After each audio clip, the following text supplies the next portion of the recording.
வாலாஜாபேட்டை ராணிப்பேட்டை மாவட்டத்தில் அமைந்துள்ள ஒரு பழமையான நகரம். பாலாறு நதிக்கரையின் கரையோரத்தில் அமைந்துள்ள இந்த நகரம் வட ஆற்காடில் அமைந்துள்ள முக்கியமான பழமையான குடியிருப்புகள்ல ஒன்னா கருதப்படுது. இந்த நகரமானது பட்டு நெசவு தொழில் மற்றும் மூங்கில் மர சாமான்கள் உற்பத்தி ஆகியவற்றில் மாநிலம் முழுவதும் புகழ் பெற்றிருக்கு. இதனால வாலாஜாபேட்டை பட்டு நகரம் அப்படின்ற பெயரால அழைக்கப்படுது. 1866ஆம் ஆண்டு வாலாஜாபேட்டை நகராட்சியா அமைக்கப்பட்டது அப்படின்றது அதனுடைய நிர்வாக முக்கியத்துவத்தை எடுத்துக்காட்டுது. 18ஆம் நூற்றாண்டின் இரண்டாம் பாதியில தென்னிந்தியாவில் ஆங்கிலேயர்களும் பிரெஞ்சுக்காரர்களுக்கு இடையில கடும் போட்டி நிலவுச்சு. அப்போது ஆற்காடு நவாப் ஆங்கிலேயர்களுடன் சேர்ந்து பிரெஞ்சு அரசை எதிர்த்து வீழ்த்தினாங்க. இந்த ஒரு நிகழ்வுனாலதான் வாலாஜா அப்படின்ற பட்டமானது ஆற்காடு நவாப் முகமது அலி கானுக்கு முகல் பேரரசர் ஷா வழங்கினாரு. வாலாஜாபேட் அப்படின்ற பெயரும் இந்த காரணத்தின் அடிப்படையில தான் வந்திருக்கு. வாலாஜா அப்படின்ற சொல்லினுடைய பொருள் மிகுந்த கௌரவத்திற்குரியவர், உயரிய மனிதர் அப்படின்றதே பொருள்.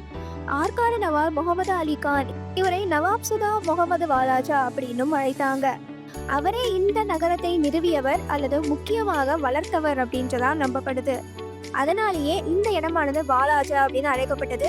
இங்க மக்களின் குடியிருப்பு இருந்ததுனால இது பேட்டை அப்படின்னு ஆச்சு. சேர்த்து வாலாஜா பேட்டை அப்படின்னு சொல்லப்படுது.